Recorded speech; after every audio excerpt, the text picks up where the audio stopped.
Assalamualaikum anak-anakku, selamat datang di segmen Alkisah. Pernahkah kalian membayangkan seseorang yang sama sekali tidak dikenal oleh penduduk bumi, tapi namanya justru menjadi perbincangan hangat dan sangat terkenal di kalangan penduduk langit? Hari ini, Ibu akan mengajak kalian menyelami kisah tentang ketulusan dan bakti tanpa batas dari seorang pemuda bernama Uwais Al-Qarni. Kisah kita bermula di Yaman. Uwais adalah pemuda yang sangat sederhana. Bayangkan, hidupnya begitu kekurangan sampai-sampai bajunya penuh tambalan, dan ia sering dianggap remeh oleh orang-orang di sekitarnya.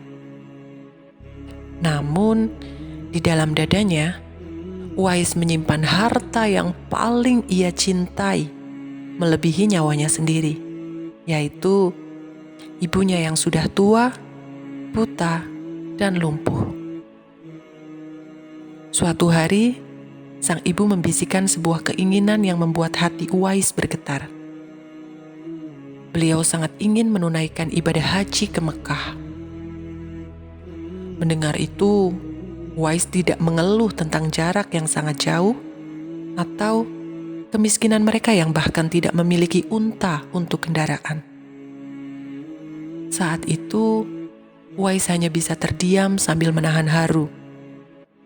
Ia berjanji dalam hati bahwa sesulit apapun jalannya, ia tidak akan membiarkan keinginan ibunya layu begitu saja.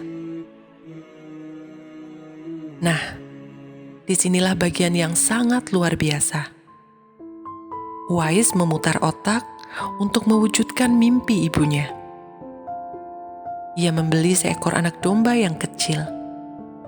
Lalu, setiap hari ia menggendong anak domba itu naik turun bukit. Tetangganya tertawa anak-anak. Mereka mengejeknya gila dan aneh. Namun, Uwais hanya tersenyum dalam hati. Ia berbisik pada dirinya sendiri bahwa beban domba ini belum seberapa dibandingkan beratnya pengorbanan sang ibu selama merawatnya dari kecil. Ia sedang melatih otot-ototnya agar kuat menggendong ibunya berjalan kaki menempuh ratusan kilometer menuju Baitullah. Saat musim haji tiba dan domba itu sudah besar, tubuh Uwais pun telah menjadi kekar dan bertenaga. Akhirnya, dengan penuh cinta, ia menggendong ibu di punggungnya.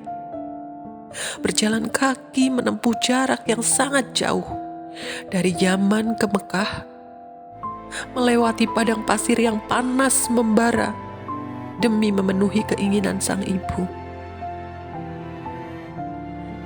Setelah berhasil membawa ibunya berhaji, Uwais memiliki satu mimpi lagi, bertemu Rasulullah di Madinah. Namun, sesampainya di depan pintu rumah Nabi, takdir berkata lain. Rasulullah sedang memimpin peperangan dan tidak ada di rumah. Waktu Uwais sangat terbatas, karena ia telah berjanji pada ibunya untuk segera kembali. Di depan pintu itu, hati Uwais berkecamuk hebat. Ia seolah bertanya pada nuraninya, apakah ia harus tetap menunggu demi egonya bertemu sang Nabi? Atau kembali demi menepati janjinya agar ibunya tidak terlantar sendirian? Akhirnya, dengan air mata yang membasahi pipi, Uwais memilih untuk pulang. Ia membatin bahwa meskipun ia gagal menatap wajah Nabi di dunia, ia berharap ketaatannya pada ibu akan mempertemukannya dengan Nabi di surga nanti. Meski tak pernah bertemu secara langsung, Rasulullah justru bercerita kepada para sahabat besar seperti Umar bin Khattab dan Ali bin Abi Thalib tentang sosoknya. Nabi menyebutnya sebagai penghuni langit.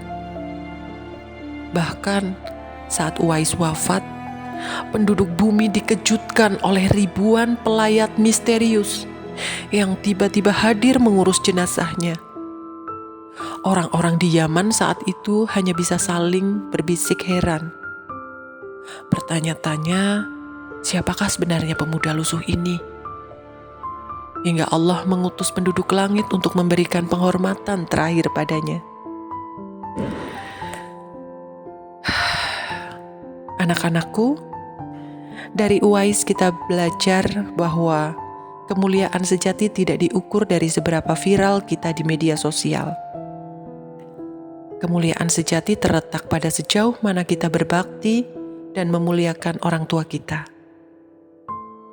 Jika kalian masih memiliki orang tua, peluklah mereka hari ini dan mintalah doa tulus dari lisan mereka. Semoga kita bisa meneladani bakti Uwais Al-Qarni. Baiklah anak-anakku, sampai jumpa di episode berikutnya. Wassalamualaikum warahmatullahi wabarakatuh.